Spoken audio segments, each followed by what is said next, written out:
Hello and welcome to episode 24 of the Cutie Art Crusaders for December 7th, 2012. I am back, and I'm your host, Rainbow Plasma, and today I'm joined by... Burned01, and I'm the special guest coordinator. I'm Flutterguy317, and I'm the art coordinator. I'm Picketish, and I sometimes do questions. Also the overlord of all things. Over the... that. Nice try, though. Nice try, though. All things except words. I got told to enunciate, so I can't. Words fail. Okay, anyway, who's our special guest? So, I'd like to point out that in that intro, somebody wrote down the date incorrectly, because it is, in fact, December the 11th, not December the 7th. So, Oops, that was probably me. Yeah, it's December 11th when this is airing, so that's the date for that. To be honest, not that much happened this week that we can talk about. I don't know about you guys, but I think we should just get straight into our guest, because we have a special guest this week. We do. We have a very special guest this week. So I guess we'll go into that. It's me. I'll spoiler it's me. Yep. So this week on the podcast, we have another very special guest. We have another favorite artist of mine, which is awesome. And she's well known for basically her really awesome style and her awesome dramatic poses, as well as her very unique outlines and styles. And this week on the show, we have Blitzpony. Go ahead and say hi. Hiya. I don't know what else to say. Well, please excuse Burns gushing. It's become a tradition now, apparently. Yeah. It's somewhat of a pattern. I'd like to start this podcast off because Burned refused to take my challenge. But basically, let me explain something to you. When we first started this podcast, it was about I believe it was episode 5 that was fire, correct? We discussed this last week, right, guys? Yes. Mm-hmm. Yeah, so episode 5 was fire. And I believe the very first piece that Burned wanted to have on the show was your piece called Fireflies. Oh no. And so at the time, I didn't think it was fiery enough for the thing, so we picked some other pieces, and then something else came up. Like we had a theme about water, and Burns said we have to have this one on there. And I swear to God, every single week for the next 2 or 3 months, he would bring up this piece over and over and over again until it's become kind of like an inside joke. And it culminated last week. Yes. When we had Burns' girlfriend also on. Video gaming? Oh, Gamer Luna? Yeah, it's like, but I really like this one. I could stare at this one forever. And it's the Fireflies with Princess Luna. I think it's adorable. No, you did not just pick that one. No. God What? damn it. What? God damn it. You guys really are really good together because that's the one that Burned wouldn't shut the hell up about for so many weeks. He tried to get it on the podcast for 6 weeks straight. And there was a question that asked all of us, if you could only look at one piece of art for the rest of your life, what would it be? And we all picked one, and Burned picked one, and it wasn't Fireflies. It was And then Parklife. his girlfriend, not prompted at all, picks out this piece. I have to believe Wait, did that actually Burned, happen? you prompted that. I didn't! It has There's nothing to do no with that. way. Like, the So- only influence I had is it's my wallpaper for one of my monitors on my PC, and it's my wallpaper for my laptop. So she saw it there when she uses my computers, but other than that, nah. So it's kind of a nice introduction for everyone who watches the show. Blitzpony is the pony that Burned won't shut the heck up about. Welcome to the show. Yes, welcome to the show. Thank you. Well, we've asked this for everyone who comes on the show, and it's just kind of a general question, and it's also explicitly out there to make you feel as uncomfortable as possible. But basically, the first question that we always ask people is, let's say nobody's ever heard of you. Who are you, and what do you do? And can you tell us a little bit about yourself? Oh dear. Or your art? I don't know, there's not really a lot to say other than, I don't know, I'm just a kid that goes to school and, all that normal stuff. I don't know, I'm not really anyone. I don't know. Well, you're Blitzpony, so you can start there, right? I suppose. I don't know. I'm just, I don't know, I go to art college because I want to try and get into animation, possibly. So are you going to art college cool. right now, or are you planning on going? I'm taking a gap year. I've like finished secondary school in sixth form, and I'm taking a gap year to just study art and do an art foundation course, and hopefully learn to draw a bit more, get some portfolio pieces done, draw some naked men, and hopefully the universities will accept me. Very nice. Yeah. That's always the fun part. That's how you tell you that you're going places in art, when you get to draw naked people. Oh yeah. That's for professionals. Yeah. Professional artists. That's Yeah, that was really. quite the honor in drawing one. Blitzpony, everybody. Never drawn a naked woman yet. So that's actually interesting that you talked about that, because I haven't actually heard a whole lot of people, but I actually took that extra year up here in Canada land. We call it, oh my god, I can't remember what we call it, but we basically call it just like a fifth year. It's like oh god, victory lap. That's what it's called. Oh wow, cool. It's a victory lap. So I actually took a victory lap, and then now I'm in university. So Nice. it's interesting to hear that, because I don't actually hear a lot of people doing that. But is it more common? Because you come from where exactly? Shropshire in the UK. Right. So is it more common over in the UK? Yeah, it is. Like a lot of my friends a lot of them have gone straight to university, but a lot of people who want to do art-based things do take a gap year, because the universities actually recommend that you do take a gap year if you want to go on to the more advanced stuff. And especially since I didn't take art at A level because I didn't want to draw naked people. And How do the times change you? Oh, I know. But yeah, it is.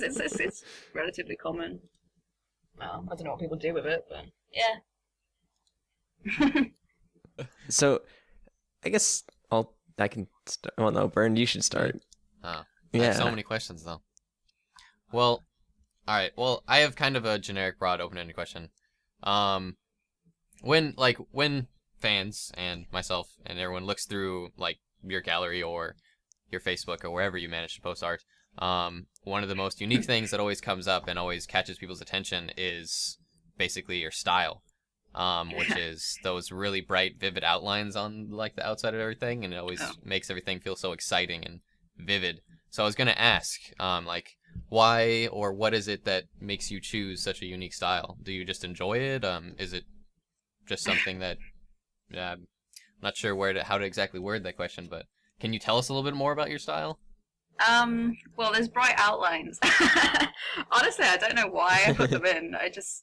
I don't know, one day I just started they started out as white, and then eventually they just changed colour, and then they started fading a bit, and then they started, I don't know, mixing them. I don't know, I don't know what they are. I don't know why they're there. Is it just like experimentation? Is it just something fun? It's just a bad habit, honestly, I've got into. I don't know, I try and stop on some things, but I don't know, I just did it so much and so often. Well, like when we take a look through your gallery, I mean, like some of your older posts on DeviantArt, like those lines are like the main focus of the piece, especially on you have a Rainbow Dash piece. Let's see if I can bring it up. But like the outlines are like the main focus, and you can tell that they're there and they're really vivid. Even on like the Fireflies piece and your Ezio piece, and like all of the ones basically on the second page of DeviantArt, and then as it starts to move through, they get a little bit less vivid. And then sometimes they pop up and they're super vivid, but then on your Facebook recently, you haven't been using as much outlines. They've been kind of like receding and really faded back. So some of your more recent pieces, like a vinyl scratch piece, it's almost like you can barely tell if they're there. They're more used as to show like light highlights and stuff like that. Yeah, I don't know, it's because, I don't know, they have very kind of mixed, people have very mixed opinions about them. Like some people like them. Some people just think I'm very confused about lighting, which I am. I don't understand lighting. I need to work on. I don't get it. It's like, oh, the sun's here, but wait, where's the shadow going? Oh.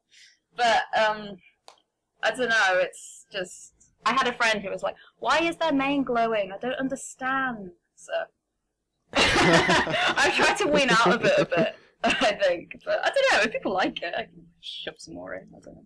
Well, I think it's just something different, and a lot of the times, especially with art of kind of the similar show, it can kind of get a little bit samey.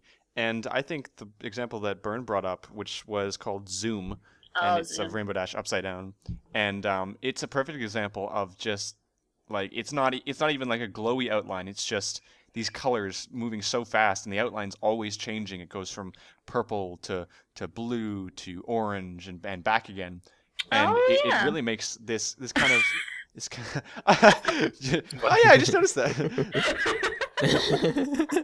But it just kind of creates this. It's so different, and it really helps make it stand out from everything else that's out there.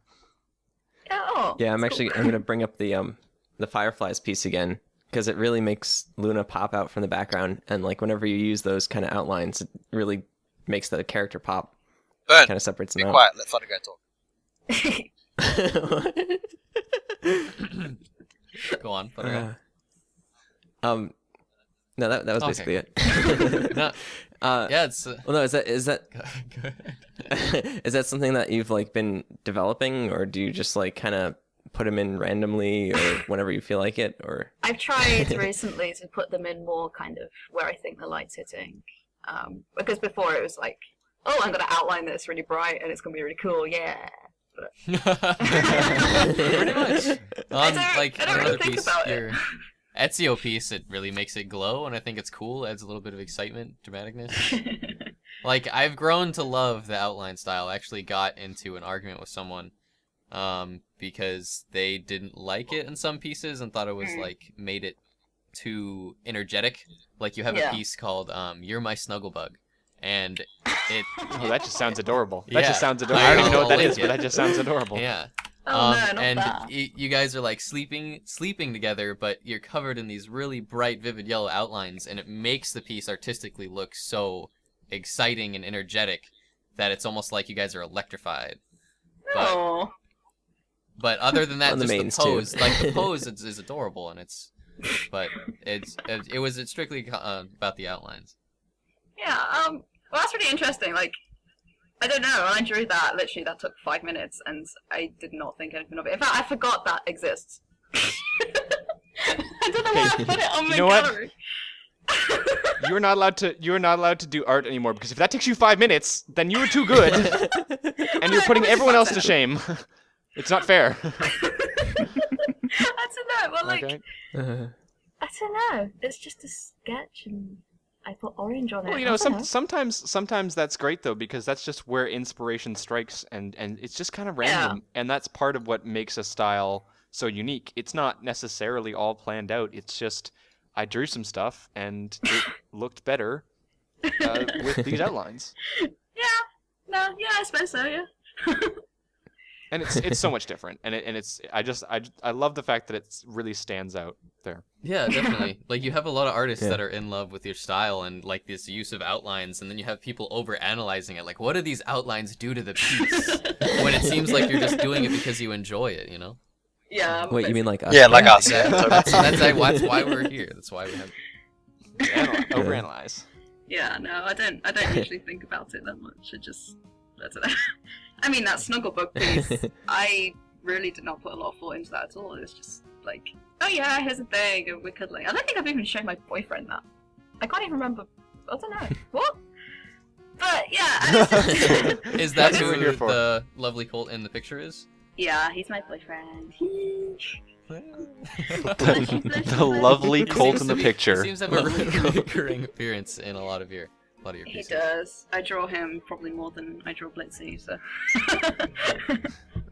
Yeah. We have Aw. another one of you two that's really adorable called Sleeping In. Oh goodness, what's that? Oh, I think I remember.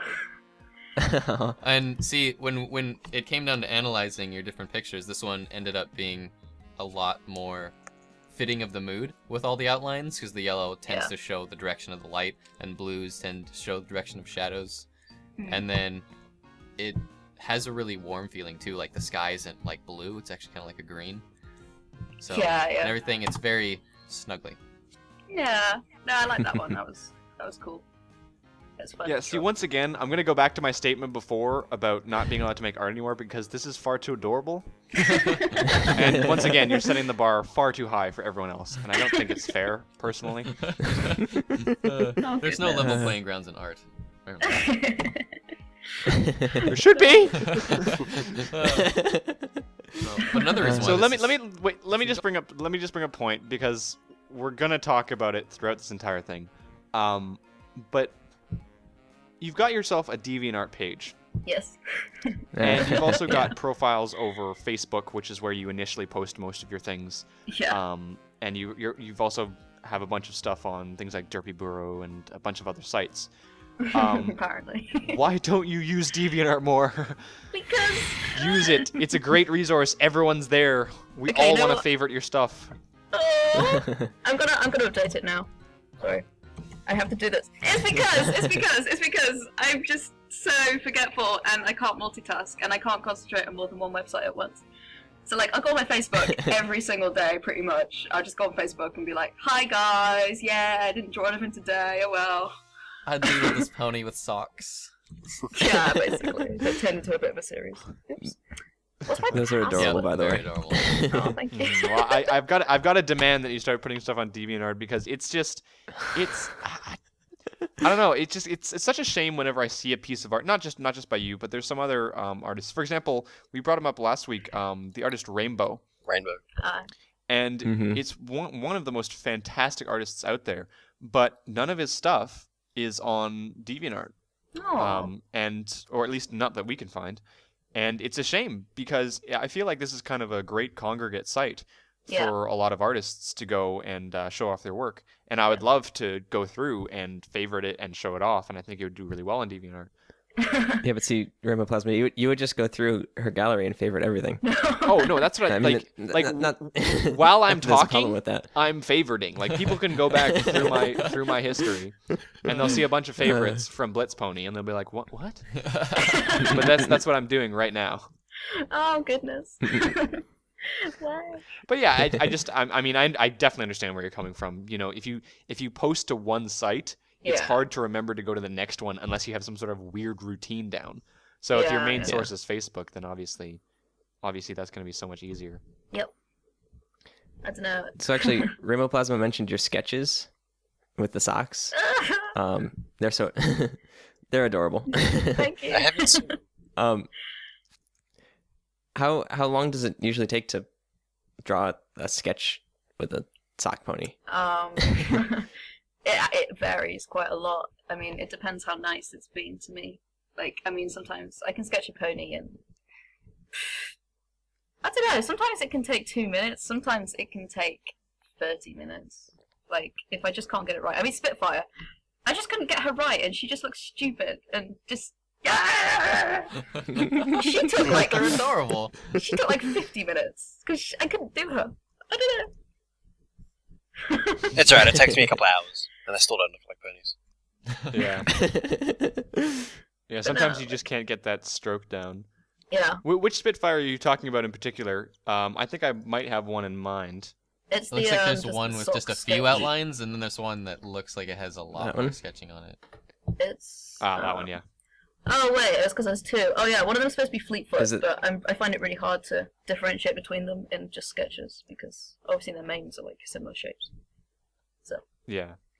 yeah, no, the one where she's lying down and pulling a stupid face. Oh. The Fleetfoot one, I don't know. I quite like that pose actually. I don't know. It's just, I don't know. Well, I'm sure you've got many other people who also like that for Oh, sure. I don't know. I don't know. That's a fact. It's not a question. It's absolutely a fact. What did I upload? I can't even remember what I drew. I'll upload vinyl.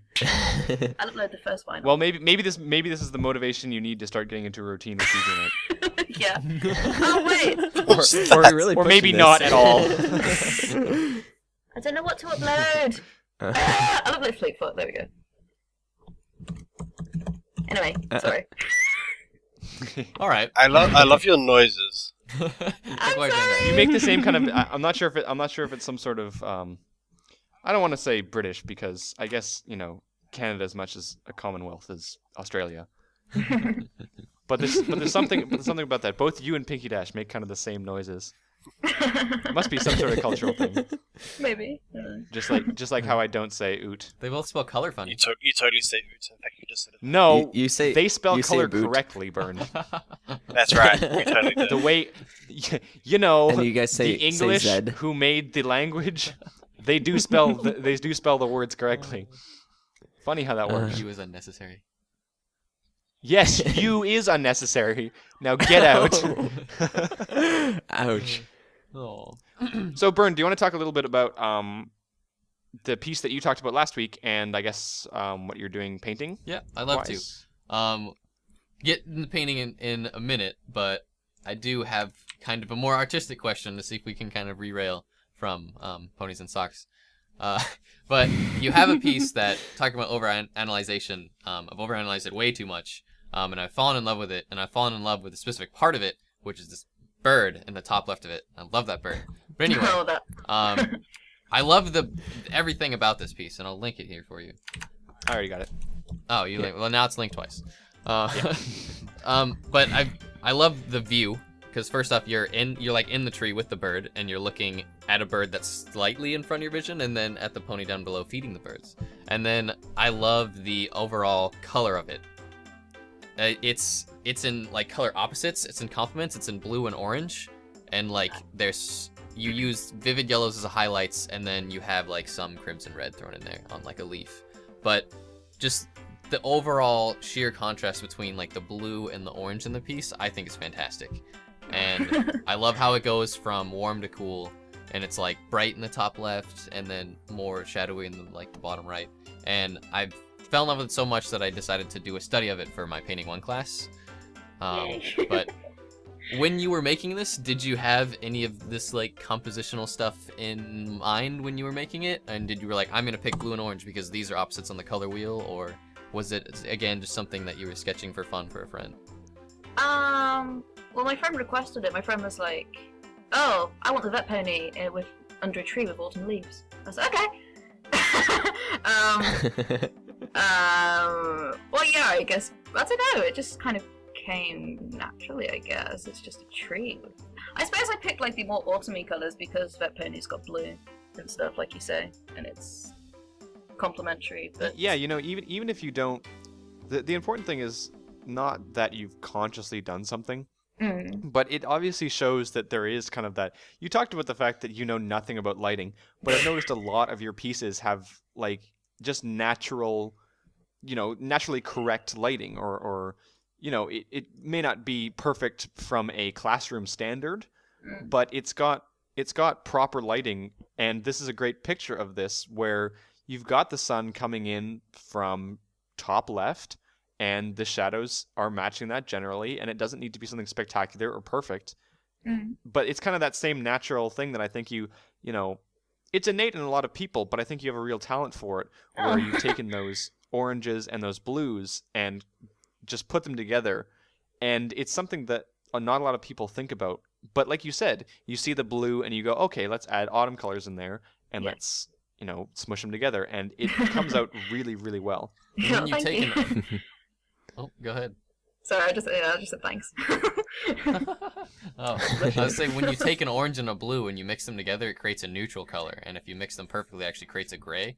So, like, mixing in the oranges, like, on the tree and behind the character, and the oranges in, like, the ground around the pony along with the blue, creates, like, a very neutral ground. Whereas when more blue comes through in, like, the bottom right, or more orange comes through and yellow comes through in the top left, it's what creates that kind of opposite in the overall piece. Yeah. Cool. I didn't know that. Cool. I actually just learned that a little while ago. Cool. It's not always the most common of knowledge, but again, like, just the natural tendency towards it, I think really shows up, tying back to your colored outlines, because the choice to make not only just orange colored outlines, which you can see kind of around the piece, but also the blue ones, especially in the bird itself. That bird, I make it stand out. love the blue outlines there in the bird. Sort of gives. I love the really bright outlines. It sort of gives sort of like a sketchy sort of neon feel, and I love it. Oh, thank you. Yeah. It almost creates kind of like a glow. Yeah. And what do you say? Yeah.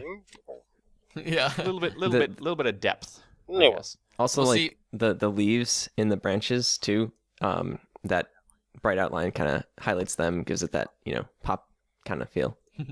I wouldn't be a good critic if I didn't take in like the opposing view, because this was an argument I got in on Reddit, was that this one critic in particular felt that the blue lines really like flattened the bird and made it not pop out and look like just like a sketch over the top of it, and made the bird underneath feel really flat. And like, regardless of what it does realistically, I feel that it's visually interesting and pleasing, at least in my own opinion. And that was one of the things that I felt that he lacked to express, was his feeling of opinion. But I think you're visually appealing. oh well, thank you. But Oh my. regardless from truth of what it does to art, I personally feel it looks really well, and a lot of people do as well. Oh, thank you. Mhm. Yeah, I was gonna say I do get like the flattened kind of remark quite a lot, and I do understand like why, but I don't know. I just think sometimes at the end of the day, I'm not really trying to make something technically correct. It's just as long as it looks pretty. That's something that I've always struggled with, because people talk about art classes and they talk about rules within art and all of these different things, but all of the best art hasn't followed those rules exactly. And I can understand why people are taught those rules, but I've always felt like art is way too creative and way too expansive to try and tie down into rules. Yeah. See, that's a great point, because one of the points that was brought up against me was that, let's see if I can read it here. It was that he specifically bolded a statement that said, give me just a moment, I want to bring it up because I don't want to mess it up. But he bolded an expression that says, style must always continue with the goal, or mess it up already. Style must always conform with the goal of the composition. So the style always must match what you want the goal of the composition to be. And I found that a very untrue and false statement, because if you're saying that and bolding that, I mean, you've never seen work like Picasso. You've never seen anyone who is like ugly art, and that's the intent, or that's what most people feel, where that's the complete point of the art, is to have the opposite overall style of what is intended, or just doesn't have composition as a purpose. Yeah, So, I don't get the whole. Yeah, I don't get that that. absolute. I don't get that must. and I personally feel there is no absolute in art. Like, sure, there's a lot of things that look inherently good, inherently bad, but it's we who define what looks good or what looks bad. So in art, there's no concrete goal. There's just global opinion, really. Yeah, absolutely not. There's absolutely not Art's- any absolutes. How about that? Art's like a very fluid kind of thing, and I feel like if you do something, someone's going to like it. It might be different from what's natural or what you normally would see, but someone's going to like it. Like, what really comes down to the most important point is that you like it. Yeah. Yeah. So, like, I agree. I love your art. So, and I assume that you love the art you create, even though it seems like the pieces we brought up, people are like, oh, that thing, but they're beautiful, and that's what I think. Oh, I'm glad you think so. I Do don't you have know. a Okay. piece that you particularly like? That's your favorite piece, or you think that that's the best example of what you can do? Do you have anyone in particular? Oh. And take your time, because we can edit this out. Okay, let's have a look. I don't know. I was gonna say that Rainbow Dash on the building was really fun, but it's so technically gross. It's Which one? The Rainbow Dash running? Like the Matrix style on the side of the building? yeah.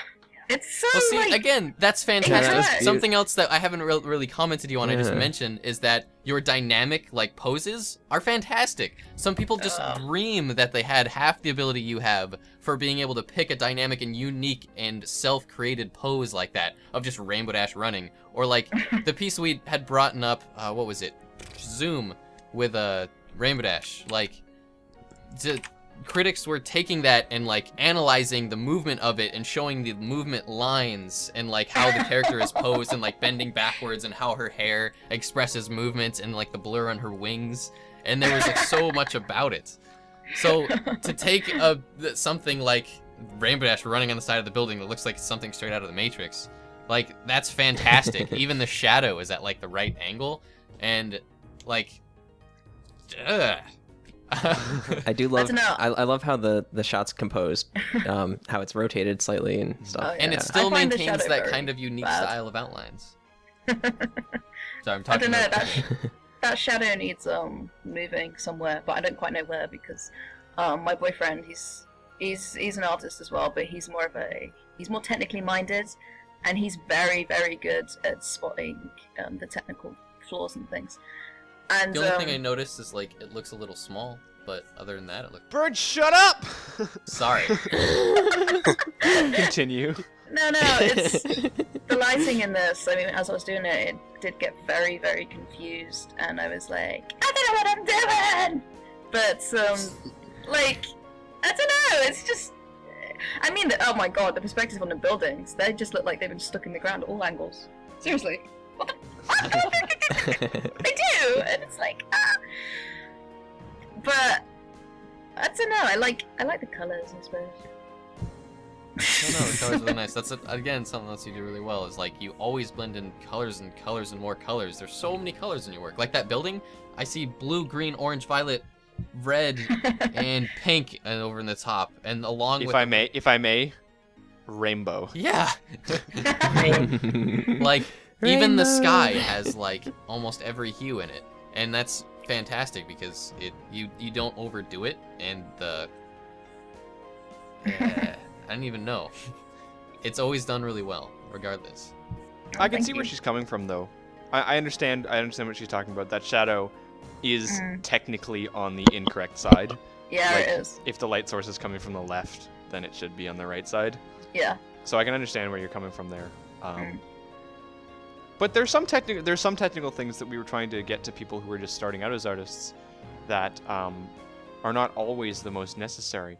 I understand where you're coming from with the buildings. They do kind of look like they're stuck in at every angle because it doesn't kind of uniformly match. Nope. But you also do a good job of not necessarily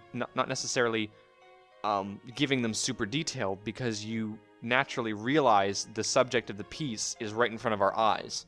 Therefore, the background doesn't have to be a masterpiece because we have the focus right there. I hate backgrounds. I'm so lazy. Seriously. Well, I've noticed that a lot of So your do works are on blank or just randomly colorful backgrounds. Yeah. Or just a scribble.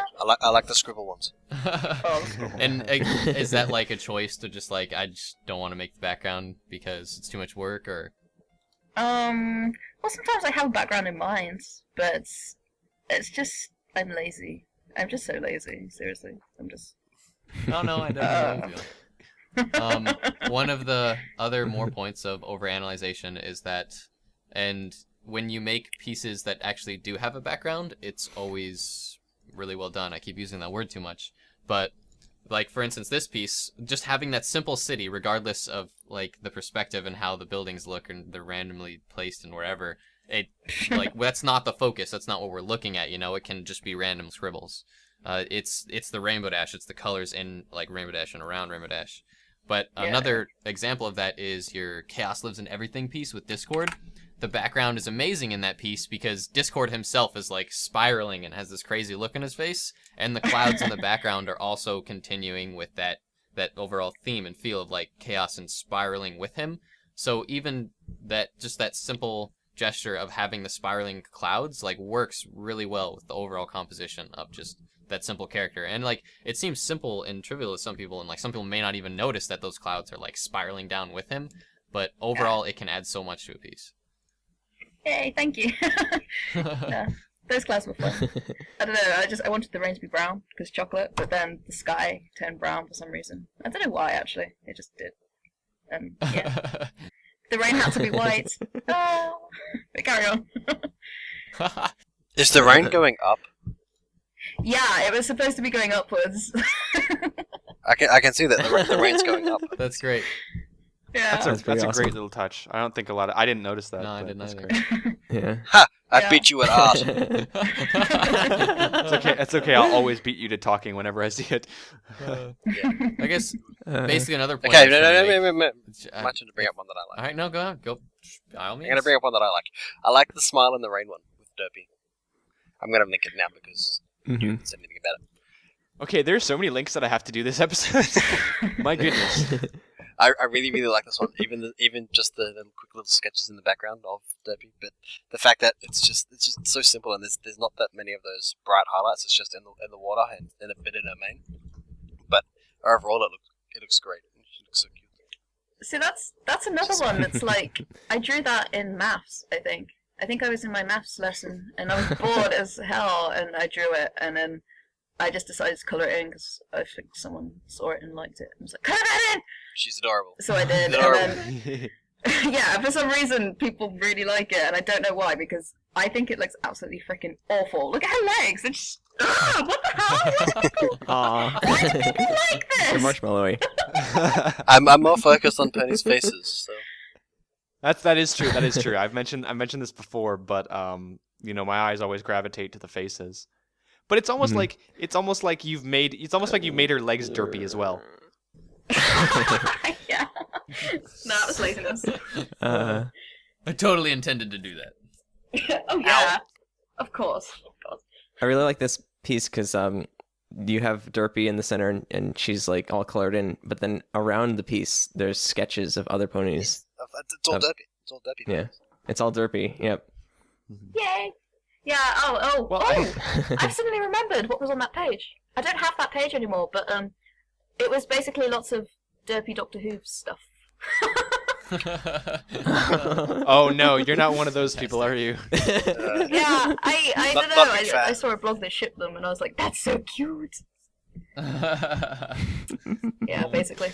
We're gonna move away from this quickly because I'm gonna alienate a bunch of people. So anyway, do you happen to be a fan of Doctor Who as well? I used to No, be. That's what away we're from trying this. to get away I- from. Sorry, what was that? No, we're moving. Burnt. I didn't I'm know. making a request Not anymore. I'm making a request that we move away from this. Okay, request confirmed by me. So let's talk a little bit about just art in general. You said that you're heading off next year to do animation, Hopefully. and I was just wondering what kind of other formal training you had in art. Did you start from a very young age? Did you pick it up recently? That kind of thing. I don't really know. I guess it's something I've just always done. I mean, I always used to draw. It was always cats before ponies. It was cats, sometimes dogs. When I was little, I always used to draw. Sometimes dogs. I always used to draw cats like on just bits of paper, and they looked, as you do, like Spouse-tarded. All the kitties. It's the secret to becoming the best artist ever. Cats. But then I guess I don't know. I got a tablet 7 years ago, so that's when I first started digital arting, if you can call it that. But I didn't really think about, getting into art as a thing until a couple of years ago, I suppose. But I've always drawn because it's just something I've liked. So yeah. So was there anything in particular that kind of got you to suddenly consider taking art up as a career choice? It was mainly because I just didn't know what to do. I don't know. It's like, basically one day they sat us down in school and was like, right, you have to pick a university and you have to pick a course right now and apply. And I thought, okay. And I did want to be a vet all my life, actually. And then I did work experience and it was horrible and no, I don't want to be a vet. And so I thought, well, if I draw these stupid things all the time and I like cartoons and all that stuff, it's pretty much the thing that makes me happy, I might as well pursue a career in that if it's where the passion lies. So. Yeah, that's a Very great cool. idea. I've always been a huge advocate of picking a career based on what you're passionate about. Yeah. Because that's what motivates me. Passion definitely motivates me. Yeah. So is that why you're a hairdresser? Is that why I'm not a hairdresser? Stop making up random backstories for me.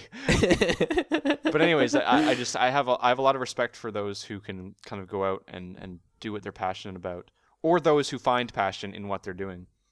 Yeah.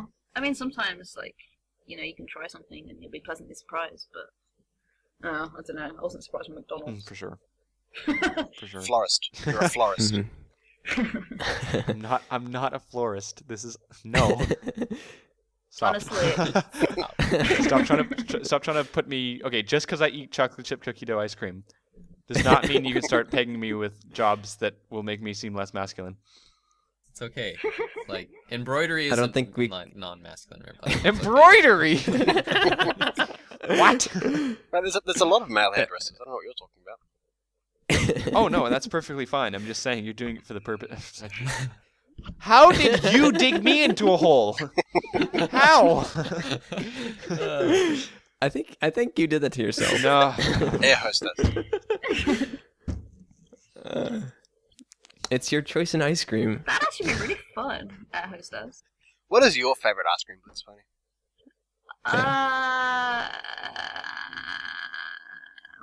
Rum and raisin, I guess. Yes! Ah, She's me. that's Oh, fantastic. no way! You guys, you must live in Australia. That's weird. No. Are I would is love like to the live in UK and Australia just like the same thing? I'm confused. Wow, okay. Seriously. Burn digging the holes now. He's competing with me. We're digging in China here, folks. Is the UK and Australia the They same both thing? talk funny. Wow. That's like saying, Australia's is way Canada and above the us. US the same thing? Hey, Canada's Yeah. America's hat. Don't forget that. I will destroy you. Isn't Canada like the 51st state or something? I will destroy you. America is Canada's pants or shoes. It's kind of like the belt of Canada and Mexico, but moving along. Yeah, well, you'll get the belt if you don't move along. But anyway, so since we're kind of like a little off topic, there's something that I wanted to show off. That Oh, link is that your something, painting? Yeah, I've been working on. Yeah. Right. So Bernd, you talked a little bit about that piece before, Yeah, Park Life. and that you were doing it for your art study, right? Mhm. Yeah, I fell in love So here it with is. your little piece that you did called Park Life, and just like the overall colors and stuff in it, and composition and the bird. So for a painting study for my final in painting, I am doing a 3 foot by 3 foot, way too big, painting like study of your work basically, and that's what I have so Cool. far. That's about 2 days of work. That is so cool. Seriously. I took a day to sketch it out, and I changed the character just to my little OC, just kind of like lounging, looking at the bird. And then Oh my all I God. have down is the layer of blue right now, and a little bit of the orange in the corner. But hopefully it turns out half as good as yours. No one's ever done that before. Yeah. That's awesome. Well, it's That's tougher. so It's tougher with painting for sure, because like when you're painting, it's hard to get that like overlay. You can't get. yeah. There's no transparency in painting. Yeah. No. Well, like Yeah. So there kind of is. Like I can put layers. So like put the layer of blue, and then I'm gonna put a layer of orange over the blue, which is gonna like it's gonna gray it out, and I'm also gonna put some white in there, and hopefully brighten it up. That's why it's just like a deep blue. So it's gonna be a lot lighter, especially around the leaves and stuff. And then I'm going to try to imitate your outline style as well, with like the Oh, really bright cool. orange, really bright blue. That's ace. Oh my god! Sorry, I'm more like ah. this is like a reveal on the podcast when she gets to see that somebody else is painting her art. Yeah, right. No, seriously, that is like whoa, cool. Ah, whoa, dudes. Yeah. See, this is why we suggest that you put stuff on DeviantArt, because you're so much more popular than you think. There's so many more people out there that would love to just take your art and turn it into something. Goodness. And you've got all Like this a favorite. potential, and you just need to release it. I just feel like it's a part from like a Disney movie where it's like, take my hand, and then they just like fly off into the sunset on magic. For example, wait, I'm just gonna. This is the most random shout out of all time, but I'm currently on your DeviantArt page, and the first comment I see, I guess, sums up everything, and Huh? it says in 5 separate sentences: art, good, likey, watchy, bye. That was by Eat at Eric's, a DeviantArt member. I think that summarizes everything of what we're trying to display to you here today. Yes. And I think it's already worked, because you seem to be uploading things Yeah, as right we now. As we speak. We've got more pieces of art coming in. This is an exclusive here, It's folks. exclusive. This Fleetfoot piece is adorable. You were right. You mentioned the Fleetfoot piece before, and that's great. That's a really great piece. No, it's a surprise one. Yep, no, favorite. I love how Surprise. the outlines Surprise bunny. like match her eyes. Wait, her surprise uploaded. Because it keeps saying, Yes. "Oh my god, I'm not uploading this. I don't want to." No, it's there. No, it's there. I it's there. see it. It's there. Another point Yeah, on it's there. on that piece you love, Pinky Dash, the surprise piece. I'm a rocket ship. That's fantastic. Oh, yeah, that is a great piece. One of the comments was when we were talking about style matching composition. We agreed that the overall chaotic style of the outlines you have them just kind of like scribbled and random and everywhere. It really fits the feeling because it's surprise. It's Pinkie Pie-ish. It's It's really supposed well to be done. crazy, you know? I It's love supposed to have that really chaotic feel. Surprise Yay. is best pony. I love Surprise. She is cool. I want to draw Firefly, She is. but I haven't got around to it yet. Deviant Art, what are you doing? Stop it. This is why I don't visit you. Yeah, for sure. If you get errors on DeviantArt, it's good. It's easy to just like shut your laptop down or throw your desktop, throw your monitor Yeah, out the right. window or something. Well, another I wish I random had question for you. bulk You did like was it an art trade? Let me read your description. It was a collab with Awesome Tastic. Collab. With the Awesome Tastic white lightning bolts. Oh, yeah, White Lightning Bolt, yeah. Yep. I have to ask, what was the basis behind that piece? Was it like just Star Wars? Was like there was a movie or something based behind it? Because it I don't know, reminds he me drew of it. It reminds me of League of Legends. Everything reminds you of League of Legends. I don't know, like I said, he drew the picture, so... So like the story of how she got her cutie mark as her superpower is controlling bubbles. Oh, I think actually he based that off a fan fiction that I haven't read, so I have no idea. I just colored it in. I don't know. Because whenever I play League of Legends, I there's a liked it, character though, called because- Lee Sin, yeah. and he's blind, and he wears a blindfold, and he's like a karate master, and that's something he says when you like click around. He's like, "Find yourself," and he's blind. And Derpy's blind. That's cool. Anyway, Deviant Art is being She's a not bum. blind. Her just eyes look different. I'm not blindfolded. Her eyes look different. Ah, okay. You're gonna clarify. Yeah. There you go. There you go. All right. Yeah. Well, we're running up a little bit on time here, but I want to give an opportunity for all of us because this apparently is going to be the episode where I post every single picture you've ever done from my tabs currently in Google Chrome. So I wanted to bring up something that I brought up before the podcast that you apparently hate, but I love just from the pure expression of it, and also because it's Soren and Soren's awesome. Oh no. But yeah, It's actually Wave Chill, who is Soren's apparently identical twin. So like he's in this one episode where he actually flies next to Soren, and everyone's like, "Oh my god, it's Soren," well, but it's not. regardless of who it is, it doesn't really matter. But the expression there is just it's so I don't know. It's so different from a lot of your other pieces because in a lot of your other pieces there isn't a huge like. It's not like the expressions are extreme. Or extremely different from the show, but this one is just so kind of stylized and different, and I don't know what it is about this piece, but I just love the facial expression there. Thank you. And I don't know what you dislike about this piece because it looks great. Horrible. Look at it. Well, tell us what do you dislike? Well, I was still learning to draw ponies. I guess it's one of my earlier ponies, and his legs are just no. Also, stallion noses. Stallion noses are just impossible. I hate them. No, stallion, no. It's definitely a problem. We're all vector artists, and attempting to do anything stallion like is just like a nightmare. every single time. Three quarter vision. Yep. Blah, blah, blah, blah. What is it? What's it called? 3/4 view stallion. 3/4 shot. face. You're right. How did you do that? What is that? What? What is going on? Yeah. Yeah, three-quarter shots on stallions are like one of the hardest things to do. They are the. You almost have to like squish their noses. Yes. Ugh, I don't think the And the show even eyeballs, knows how and to yeah, do it. everything. Off note, I would love to see you draw a scrunchy face. Yes, what? do that. Do it. I spent all of last night looking up scrunchy face, or was that 2 nights ago? I can't There's remember. a Two nights Tumblr ago, for yeah. scrunchy. I know. What's I a went through scrunchy it. face movie? All of it. What is that? Oh, you. A scrunchy Sorry, do face you not know movie? what scrunchy face is? You gotta no. know. It's an adorable facial Let us expression. enlighten you, because that's what our show was about. Here, let me send you a picture of a scrunchy face. It's an expression that is used that didn't- in My Little Pony. That for some reason they just. There we here. go. Yeah, there's a good example. Scrunchy. And it's just a weird expression that for some reason is just like super adorable. And it's called the scrunch face. It comes up all the time in the show. Yeah, browsers. it's like one of their Currently standard this one. expressions. Wait, is it? So Wait. Page will not load. Why you don't load? Oh yeah, it's like the derpy face. yeah. So Derpy, I think Derpy was one of the first scrunch faces. Yes.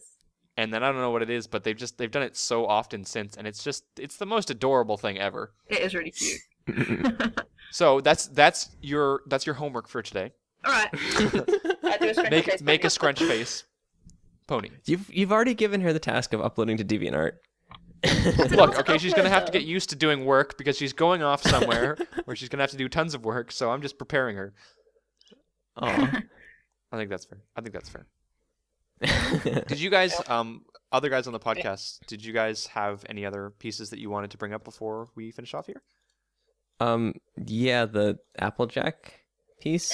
Oh no! It will rain. No! No. Yes. Too late. It's already mentioned. Look, it's already on the screen. It's already full zoomed. Look, it's spinning around and everything. Spinning Oh, in it's so excited. circles.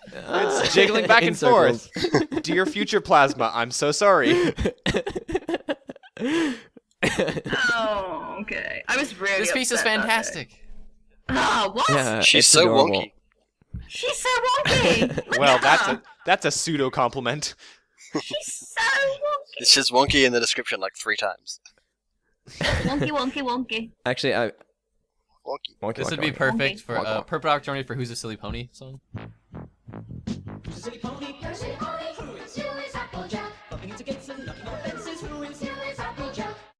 She's a wonky Yes. donkey. I know you aren't really a fan of backgrounds, but I actually really like the way that you did the background in this piece. Thank you. Yeah, just all the different colors combined, Like 7 and there's like colors. random splotches and all this rain and splashes and stuff like that, and it's all kind of like just kind of thrown up there, so it's not really detailed, but it makes it really awesome. Oh, thank you. May I also point out again, rainbow. Rainbow. There's a rainbow there. I can see it. You tried to hide it from me, but I can see it. I It always was never see meant it. to have a rainbow in it. It was just sometimes when I colour things in, I'm like, oh, I like this colour. Oh, I like this colour. Oh, I like this colour. And in the end, it's a rainbow. I think you have a rainbow detector, RP. I do have a rainbow detector. I like rainbows. I just thought of a horrible joke, and I'm not gonna say it. Aw, come Should on. say it anyway. I need to hear it. No. You can just cut it out. It'll go on a blooper reel. No, because I have people that I have to keep an appearance to right now. Talk about it afterwards. Anyways, so do you guys have anything else? Because we do need to start wrapping up now. Hold on, let me see if I can scrounge something up. No, that was No. not the request. Your art is amazing. Keep doing it. Yes. Thank Yes. you. Your art is amazing, regardless of whether or not you think or not. And I think this is a great example, having you on the show, of teaching people that there are virtues to learning the technical side to art, especially if you're going to go into a career in it, because careers are a lot more rigid and require you to kind of learn those rules because it'll appeal to more of a wider audience in society. But when you're just doing art, and when you're experimenting, and when you're trying things out, and when you're doing it for your own enjoyment, those structures, I just don't see how you can have so much structure, because it's art. It's subjective. Everyone's different, and it's just all about the creativity. And I think it's a great thing having you on here to kind of demonstrate that. The stuff that you do might not fit the best technical terms, but that's all right, because that's what your art is, and it doesn't need to be perfect. Oh. That was so And it tastes like raisins. ramen. Yay. ramen Just needs to be cute. I love ramen raisins. Yeah, that was literally so fantastic that I'm now jealous. I don't even. On have that a better dramatic point. note, I'm going to thank you for coming on the podcast. Wait, Rainbow Plasma, did you just out ramble Burned? I think you did. Whoa. Someone make fan art of that. No, see, the difference is Byrne can ramble, but I can make up dramatic speeches. That's my thing. At This least is I true. still have my Anyways. rambling. Thank you for coming on the I'm gonna go podcast, cry Blitzpony. lonely to myself This was in my supposed to cage. this was supposed to end on a dramatic note, and now it's ruined. I'm gonna go cry to myself lonely in my cage. Aww. We don't even need to lock him. He just went in by himself. It's comfy in here. Thank you for coming on this I'll mess of a podcast. I'll bring you some Blitzpony. cookie dough ice cream. All right, Thank you. go. You can sit in the Oh my corner God, and guys! eat it and- I'm gonna come to each of your respective countries and hang you. You're gonna hug us to death? Okay. You're gonna hug me? I've Hug me, I've yeah? I've attempted to thank our guests for coming on the podcast 5 times now. You're gonna hug me? Pinky Dash. Huh? Yeah. Quiet. No. Blitzpony, thank you for Aw. coming on. No, we had a thank you. fantastic time with you. Thank you so And much. even though, and as you can see, as we demonstrated beforehand, it's quite the messy podcast, but I think it's quite fun, and I hope that Oh, you no. had fun coming on. I love it. It was great. Thank you so much. I'm grinning like a maniac. It's insane. Yeah. No, thank you for joining us. No, It's thank you. tough. Yeah, this is great. It's tough to track you down, but I know. No, I'm, there's 4 of I'm us. so we sorry. can thank you more. That's how it works. No, I thank you more. Hug, hug, hug, hug. Hug. oh, plugs, correct? All right, so Plug? I'm going to do the plug this week because I want to set a new standard. And I want to set a new standard for speed and efficiency with quick. the plugs because we've been spending 8 minutes on the plugs. So, first of all, Oh God. we have a Sorry. Go. First of all, we have a DeviantArt page. That's cutieartcrusaders.deviantart.com. That's where you can go and see all of the art that's been featured on the show today. Just head to our favorites folder and you will find it there. We also have an email. You can go there and send us questions that you want answered on the show and art recommendations. That's cutieartcrusaders@gmail.com. Thanks for muting your mic, Piggy Dash. Moving along. So at that email, you can send us questions, Sorry, art, what email was that again? I missed or that. anything. Oh my god. Blooper.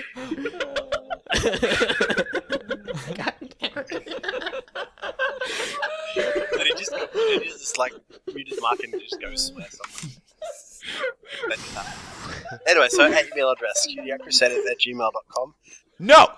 Shut up!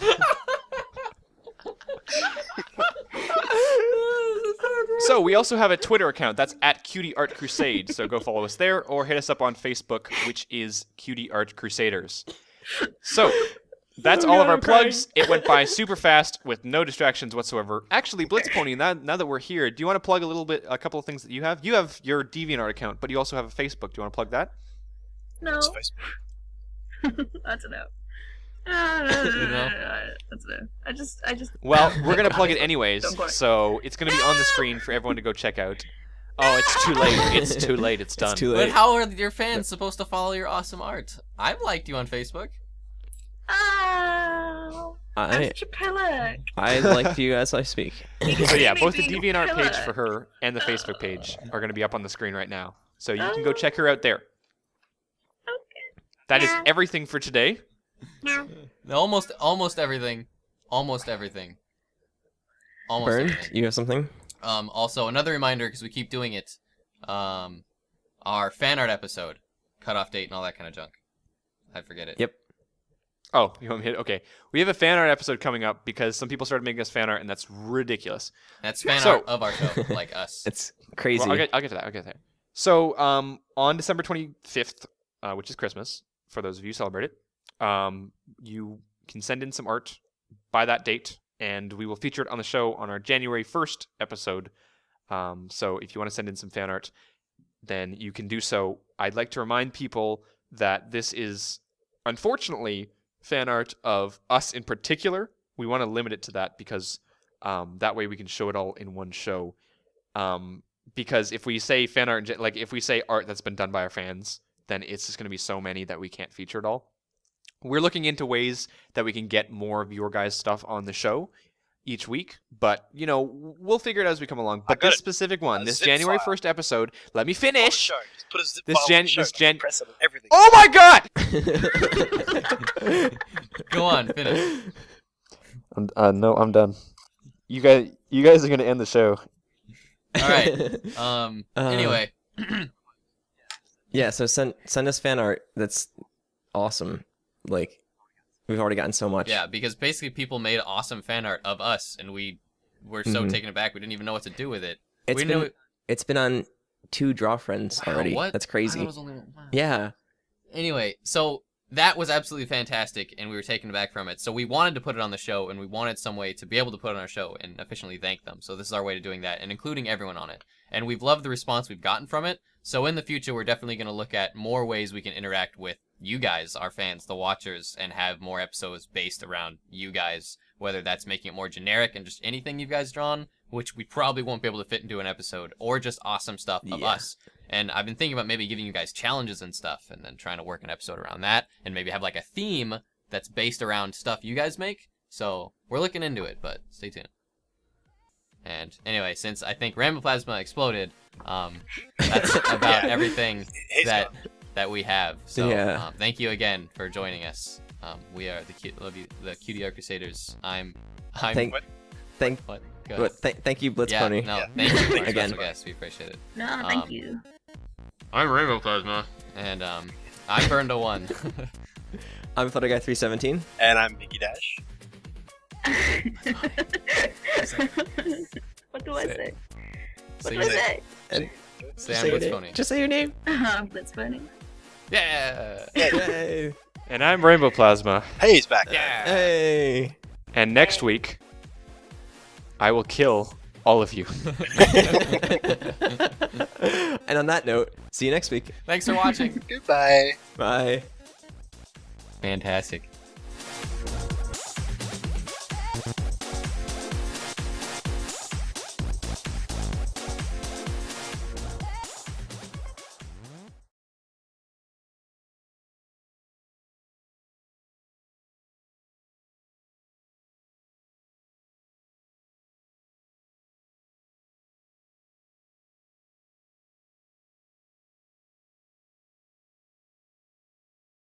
Hello, and welcome to the 4th spoiler cast for the Cutie Art Crusaders, following our show about art and ponies and stuff. Do you not remember what we did yesterday? No. We interviewed Blitzpony. That's right. So we did. Yes, we're recording this on the Saturday, as we always do, so that we can talk to you guys about the new episode. Yay. So Wait, there was a new episode out? Yes, there was a new episode out. I've recovered from blasting my brains out on the episode, and now can sufficiently talk about my brains getting blasted by this episode. Yeah. What a segue. By the way, just so that everybody knows, what day is it today? Saturday, Sunday, Monday, Tuesday. It's Blitzpony's birthday in 3 days, so... Yay, everyone is go... Is it on the Tuesday? So go wish her a happy birthday. What's that? Is it on the Tuesday? No. It's in 3 days in 3 days from Tuesday. Yeah. Oh, okay. It's 3 days from the Tuesday. Yeah, so everyone should go give best wishes to Blitzpony. Yeah. So In 3 days. Awesome. we have me, Rainbow Plasma, and we have Flutter Guy and Pinky Dash here for the spoiler cast. You don't know me. Burned couldn't come, unfortunately. We showed a little piece during the podcast that he was doing where he was painting one of Blitzpony's pieces of art, and that's actually his final art study piece, so he really needs to focus on that, and he wanted to work on that because it's going to take a long time to do. So unfortunately he can't come, But it's really his loss this week. He is doing pony stuff, though, so that's, it's okay. Right, I guess that's acceptable, right? So let me just start off this episode of the spoiler cast by just kind of generally summarizing, and also for Burned, not only for us, but generalizing for Burned as well. Just general thoughts on the episode. So first of all, I just Well, you gushed. You gushed so hard over that episode. just that noise. Okay, that's the noise that is going to describe this episode. Yeah. Oh my god! There you go. It was so good.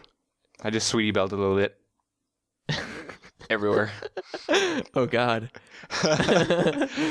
So somebody else start because I will finish. Okay. It was adorable. I know a lot of people are like, oh, they ruined it with the fan service and stuff like that, but they made a good episode. What fan service? I didn't see too much. Okay. Wait. Before we start, just give a summary of what the episode was. Oh, okay. So Scootaloo, Sweetie Belle went on a camping trip with Rarity. Yes. And nothing else happened. End of story. Scootaloo learns how to fly. No. No. Scootaloo wants to be taken under Rainbow Dash's wing, and so she goes camping with everyone, CMC and their sisters and Rainbow Dash, and gets Shenanigans occur. terrified by Rainbow Dash's stories of the headless horse and the Odin pony? Olden Pony. Which I thought, I swore was Granny Smith. Old pony, Granny Smith, same thing.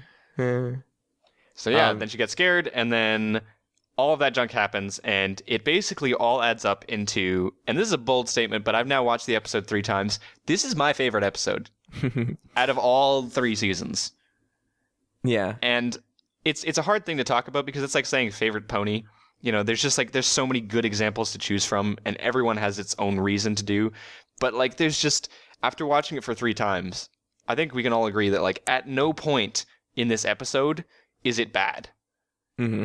It follows one thing after another that's just great. I love the reaction faces that Scootaloo, although There was some good emotions, yeah. those eyes, when she's exhausted and trying to stay awake. Oh god, those terrify me. Oh jeez, terrifying. Yeah. So let's leave Scootaloo and Rainbow Dash to the end and the interaction between those two, because I just want to touch quickly on something that I thought was really interesting. In the episode, I've mentioned many times on the podcast before, and many times to you guys before, that I wasn't a huge fan of. None of us were really huge fans of Rarity coming into season 3. It wasn't that she was a bad character. I still wanted her to be on the show, but I just didn't. I was whatever. Yeah. And then we interviewed White Diamonds right around when the show started, 2 weeks before or something like that. And she's the epitome of Rarity. She's Rarity in human form. And I don't know what it was, but she just changed my opinion of it. And I figured out what it is that I like about Rarity now. It's that I was looking at Rarity before as a serious character. I was looking at her as someone who's supposed to be knowledgeable and quite wise. And while she is, when she's not the focus of something, when she doesn't have an episode where she's learning a lesson or she's the main character, she's comedy relief. Yeah. And I never thought of that before. And she plays fantastic comedy relief. Uh-huh. I love. But I guess I just never thought of that before. I never thought that she was comedy relief. And now that I can kind of see from that perspective, it's she plays great comedy relief. Well, I know you love that transition where Sweetie Belle goes, Rarity loves to go camping, and then Rarity goes, I despise camping. And yeah. That's comedy. Yeah. It's pure brilliance. Mm-hmm. So anyways, long spiel coming to an end. I liked Rarity, and I liked the dynamic between Sweetie Belle and Rarity in this episode. And as much as I like to say all the characters are great characters, I thought that was a little extra that'll probably get overlooked by some of the other stuff in this episode.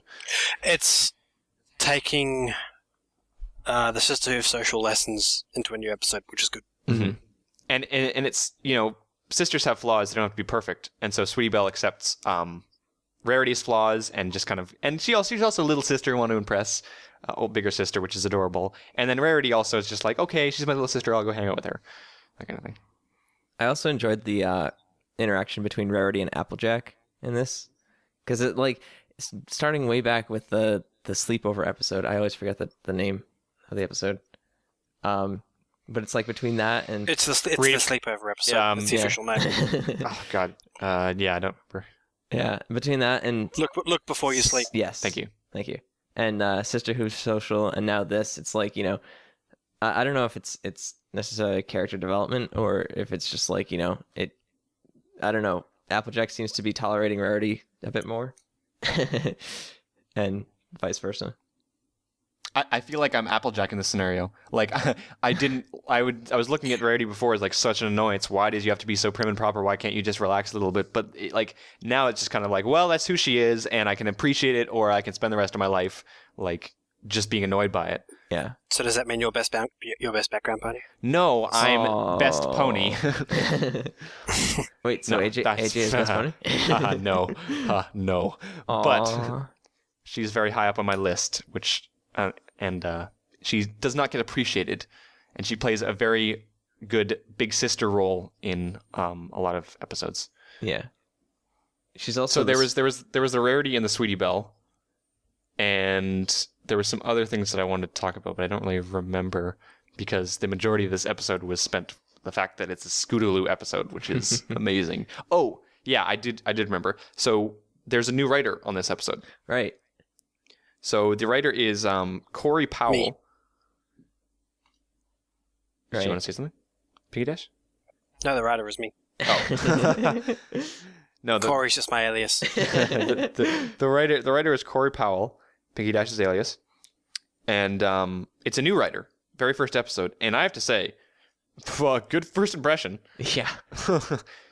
You've now made one episode, and it's my favorite. So, Mm-mm.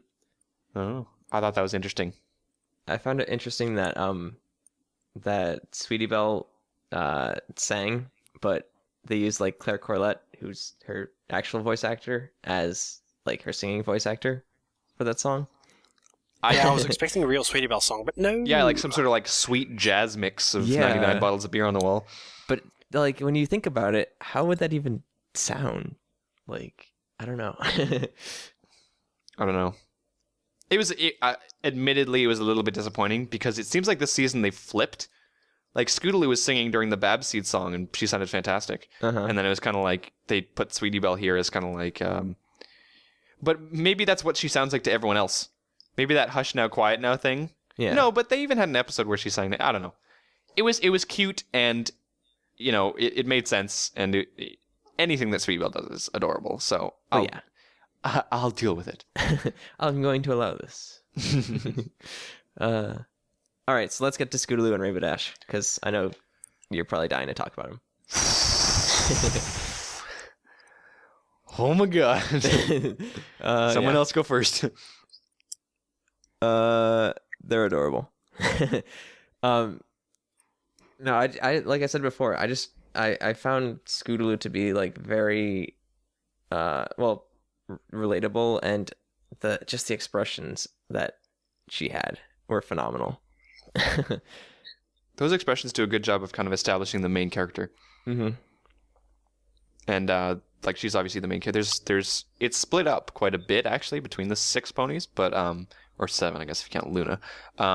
Also, but- yeah, Luna. Hello. Right. Well, yeah. Okay, Luna. Wait, Luna was in the episode? Luna was in the episode. It was cool, but I mean, like Scootaloo Rainbow Dash, like please stand aside. Luna, please. Luna, please. Uh, Okay, I'll get into There it. was a lot of cool scenery in this one too. yes, at the very end there, that was cool. The rainbows out of the clouds, that was pretty cool. Mm-hmm. And the river. Oh, and there was that one sequence where Scootaloo was on her scooter in the woods. And you mentioned this before, Rainbow Plasma, before we started recording, that it kind of is like a 90s cartoon where it's just like a montage of different scenes and like... Yeah, where she's like Slapstick, asleep on the scooter, and then Slapstick, she very, very almost slapstick. goes off the edge, and then Yeah. she's in this. It's Yeah. like a series of like stuff that would never happen, but like leads to her being It's safe very in the end. slapstick, Yeah. as Flutter Guy said. Yep. She spins around the log. As Homer says, there's always another gutter. And then there wasn't another gutter. All right, Random so Simpsons quote for anyone. okay, let's start with Rainbow Dash by herself because, and this is the reason why Burned is going to hate missing this episode Mhm. because, like, this is perfect positive character. Yes. And that can go across all these characters. Every single character that was, given a main, quote unquote, main part in this episode was shown quite positively. Even if they were doing something negative, it was spun to be either cute or funny or whatever. Mm-hmm. But like Rainbow Dash was just like, there was no like complaining. There was no like super aggressiveness. There was none of the stuff that's kind of come up in previous episodes.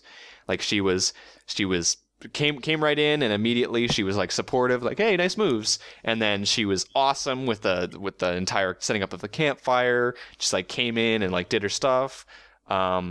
She was supportive of Scootaloo throughout the entire thing. Yep.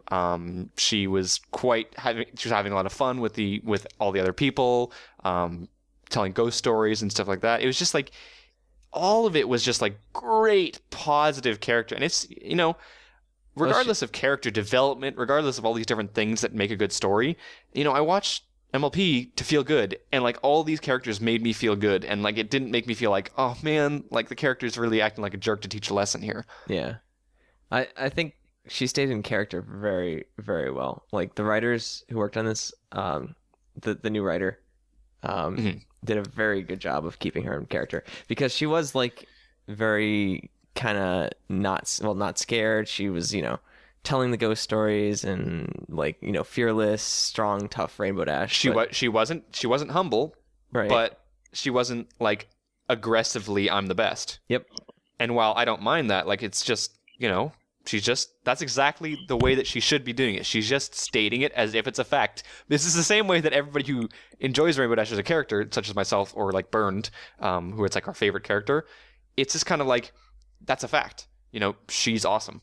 Like it's not debatable. It's not an opinion. Like it's just a fact. And when she states as that, it's not. I don't feel like that's bragging. It's just like a part of her character. So you're saying she's cooler than the other characters? Oh, absolutely. By about No. 20%? You walked right into that. No, I didn't. I was hoping that you would have the integrity to sidestep that. It only took me about 10 seconds flat. We're talking about Pinky Dash here. Come on. Oh my god. Yeah. But anyways, fantastic. Like just fantastic character thing for all of them. Even Rarity. Like I said before, like Rarity was there, and like people could look at that as negative traits. Oh, she's being whiny, or she's saying all these different things. But every single time, it was spun to be comedic. Or Sweetie Belle was sweating on her. Oh my god, am I sweating? Oh well, it's worth it to be with you. It's so over the top. It's comedic. Like, why is this so heavy? She's not even pulling it. Oh yeah, on that bit. She was like, why is it so heavy? But nobody's noticed the lack of Scootaloo. Yeah. It's like, hey, one of the 3 like little girls that we're here to look after is not here. Oh well, I'm just gonna go anyway. Like, what is with that? Like, worst babysitting ever. Well, she's got Rainbow Dash as a babysitter. I mean, don't get me wrong. I think Rainbow Dash is cool and all, but she'd probably be an awful babysitter. Yeah. Probably. Okay. I mean, she was like holding her up in the air with one hoof. So. Okay, so let's get to the Rainbow Dash and Scootaloo interaction there. Oh, okay. One scene has now become the best scene I've ever seen in My Little Pony, and it's when Rainbow Dash takes Scootaloo in the wing, and then they snuggle. And I'm so girly at this point, but I don't care, because it's so cute. You vectored that, Wait, and it's on the front page of DeviantArt. And yeah, I vectored it. And it's like I had to do it because it's just so snuggly and so cute and so I'm making a couple of cute ones at the moment too. I feel like they could have spun the episode like Scootaloo's like, oh, I just wanted you to take me under your wing and whatever, and then Rainbow Dash is like, look, kid, like it's okay to be scared, and then like stop there. But no, they went the extra thing. They were like, yeah, okay, I'll take you under my wing, and it's like, oh my god, but it's like. The dreams I didn't know I had just came true. You got dreams, and then they came I true. was so speechless. I was like that picture of the CMC during Hearts and Who's Day when Cheerilee and Big Mac were about to kiss. They had that like wide like eyes and open mouths. It's like, oh, come on. Yeah. But no, there was no oh come on moment. That was the best part. It happened exactly.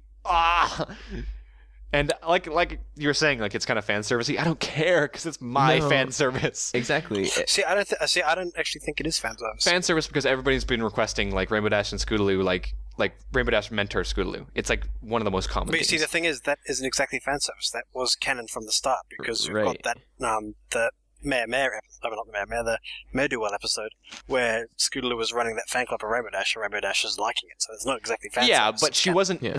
Rainbow Dash wasn't specifically mentoring Scootaloo. No, I get what Pinky Dash is saying because, like, I mean, I'm not going to say that the writers and producers of the show had this in mind when they started out, but like, you know, there's definitely a seed from the start that Scootaloo and Rainbow Dash were kind of connected. And from that came the fan, like, you know, the fan. I think the thing story. was it was one-sided from the show's point of view, though. It was one-sided, like Scootaloo to Rainbow Dash, and I think the fan perspective was then Rainbow Dash completes that connection, and that's exactly what this episode just did. Yep.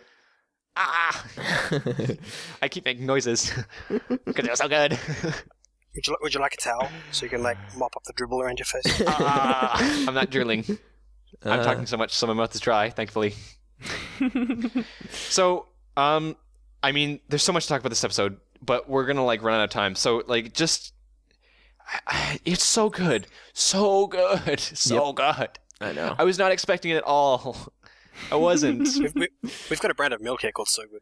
So good. I think we have that too. You're gushing like So so much. I've never gushed this much about an episode. I've never done it, and it's just like I don't know what it is. Maybe it's my aversion, or not my aversion. What's the opposite of aversion? Affinity towards snuggling. Yeah. But it's just like the way that they like did the entire thing, and then they snuggled. It was like, this is the cherry on top of the cake. Nothing can beat this moment. Yeah. Hands up, season's done. Just you wait. They're just I getting know, started. I know. Discord's probably coming back in the season finale. Hey, spoilers! Oh yeah, No, this is a spoiler cast. No, like that's speculation. That's not spoilers. Yeah, It's probably. Yeah. I know we have that's another coming, 7 episodes, and they're all going to be full of Finky Pie, so it's all good. I imagine that this was the kind of feeling that Pinky Dash had during the Too Many Pinkie Pies episode. All the feels. So many feels. So yeah, I actually wanted to wrap this up with a couple of statements here. And this is really relevant considering I've gushed so much about this episode and called it the best episode ever. But I just wanted to say, like, this is not an episode review.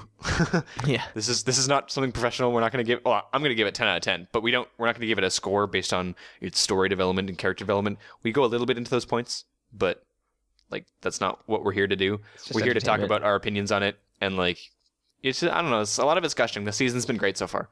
So if you're looking for a professional episode review, may I recommend a friend of the networks, Everfree Network, Paleo. He does episode reviews, and there's a bunch of them out there. Like everyone does them.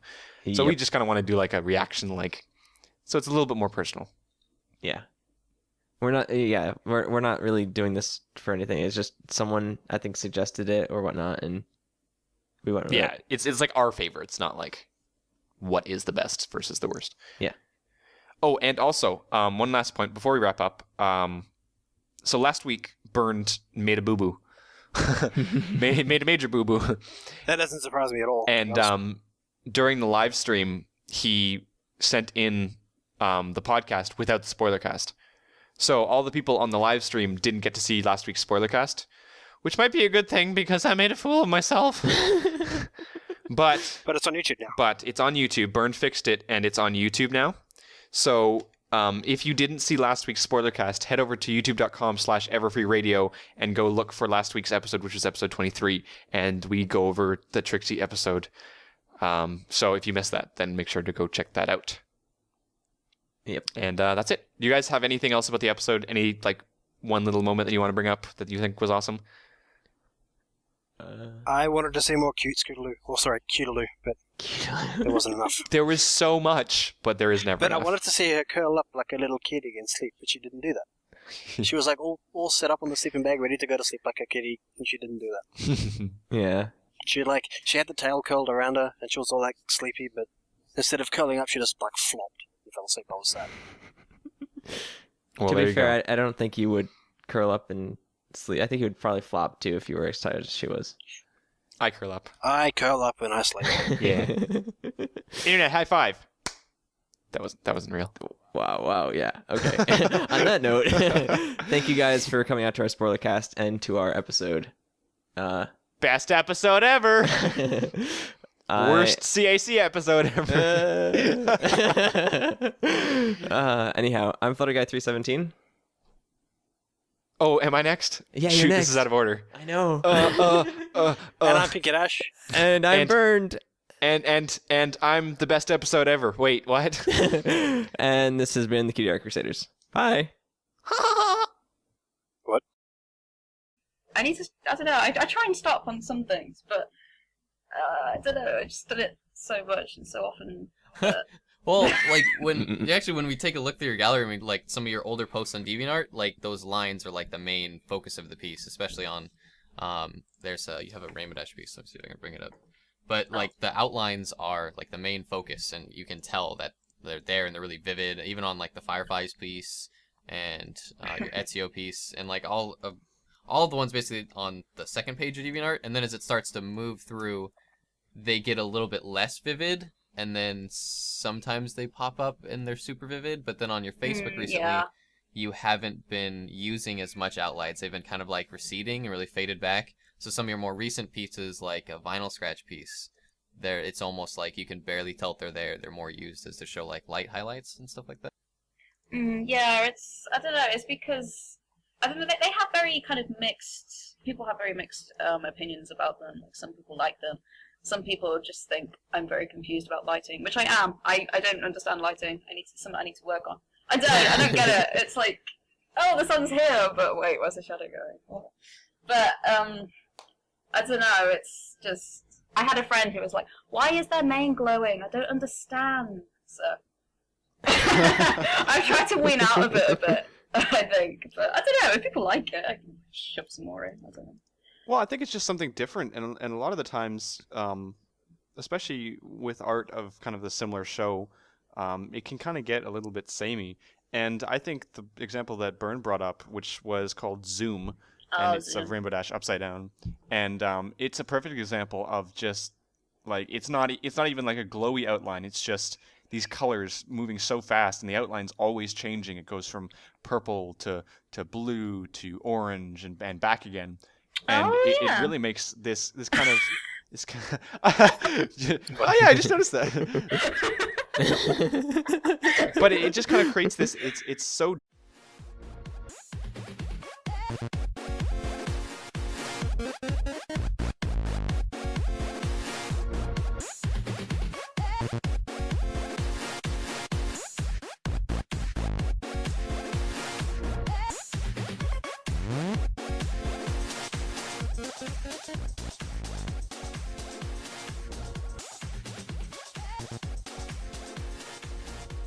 Hello and welcome to episode 24 of the Cutie Art Crusaders for December 7th, 2012. I am back, and I'm your host, Rainbow Plasma, and today I'm joined by... Burned01, and I'm the special guest coordinator. I'm FlutterGuy317, and I'm the art coordinator. I'm Picadish, and I sometimes do questions. Also the overlord of all things. Over the... yeah, that. Nice try, though. Nice try, though. All things except words. I got told to enunciate, so I can't. Words fail. Okay, anyway, who's our special guest? So, I'd like to point out that in that intro, somebody wrote down the date incorrectly, because it is, in fact, December the 11th, not December the 7th. So, Oops, that was probably me. Yeah, it's December 11th when this is airing, so that's the date for that. To be honest, not that much happened this week that we can talk about. I don't know about you guys, but I think we should just get straight into our guest, because we have a special guest this week. We do. We have a very special guest this week. So I guess we'll go into that. It's me. I'll spoiler, it's me. Yep. So this week on the podcast, we have another very special guest. We have another favorite artist of mine, which is awesome. And she's well known for basically her really awesome style and her awesome dramatic poses, as well as her very unique outlines and styles. And this week on the show, we have Blitzpony. Go ahead and say hi. Hiya. I don't know what else to say. Well, please excuse Byrne's gushing. It's become a tradition now, apparently. Yeah. It's somewhat... No. So it's kind of a nice introduction for everyone who watches the show. Blitzpony is the pony that Byrne won't shut the heck up about. Welcome to the show. Yes, welcome to the show. Thank you. Well, we've asked this for everyone who comes on the show, and it's just kind of a general question, and it's also explicitly out there to make you feel as uncomfortable as possible. But basically, the first question that we always ask people is, let's say nobody's ever heard of you. Who are you, and what do you do? And can you tell us a little bit about yourself? Oh dear. Or your art.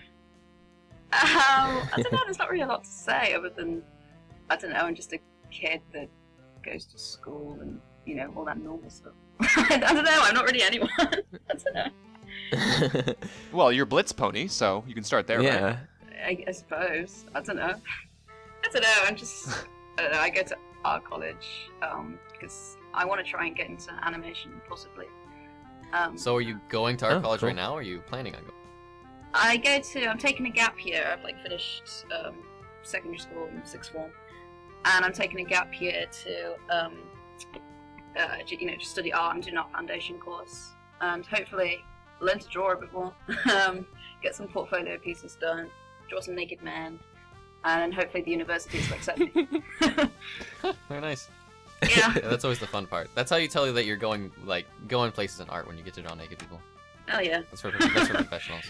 Yeah. Professional artists. That's Yeah, that was quite the honor in drawing one. Blitzpony, everybody. Never drawn a naked woman yet. So that's actually interesting that you talked about that, because I haven't actually heard a whole lot of people, but I actually took that extra year up here in Canada land. We call it, oh my god, I can't remember what we call it, but we basically call it just like a fifth year. It's like oh god, victory lap. That's what it's called. Oh wow, cool. It's a victory lap. So I actually took a victory lap, and then now I'm in university. So Nice. It's interesting to hear that, because I don't actually hear a lot of people doing that. But is it more common? Because you come from where exactly? Shropshire in the UK. Right. So is it more common over in the UK? Yeah, it is. Like a lot of my friends a lot of them have gone straight to university, but a lot of people who want to do art-based things do take a gap year, because the universities actually recommend that you do take a gap year if you want to go on to the more advanced stuff. And especially since I didn't take art at A level because I didn't want to draw naked people. And How do the times change you? Oh, I know. But yeah, it is. It's relatively common. Well, I don't know what people do with it, but yeah. So, I guess I can start. Well, no, Bern, you should start. I Yeah. have so many questions, though. Well, all right. Well, I have kind of a generic, broad, open-ended question. When fans and myself and everyone looks through your gallery or your Facebook or wherever you manage to post art, one of the most unique things that always comes up and always catches people's attention is basically your style. Which is those really bright, vivid outlines on the outside of everything, and it always makes everything feel so exciting and vivid. So I was gonna ask, why or what is it that makes you choose such a unique style? Do you just enjoy it? Is it just something that I'm not sure how to exactly word that question, but can you tell us a little bit more about your style? Well, there's bright outlines. Honestly, I don't know why I put them in. I don't know, one day I just started they started out as white, and then eventually they just changed colour, and then they started fading a bit, and then they started, mixing them all. I don't know, I don't know what they are. I don't know why they're there. Is it just experimentation? Is it just something fun? It's just a bad habit, honestly, I've got into. It's What about pattern? I'd like to start this podcast off because Bernd refused to take my challenge.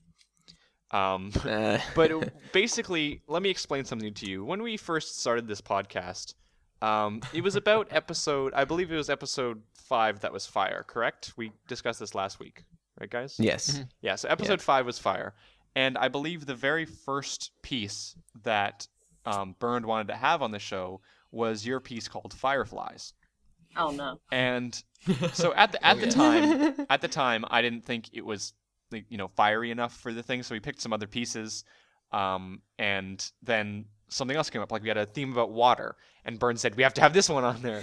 And I swear to God, every single week for the next 2 or 3 months, he would bring up this piece over and over and over again until it's become kind of like an inside joke.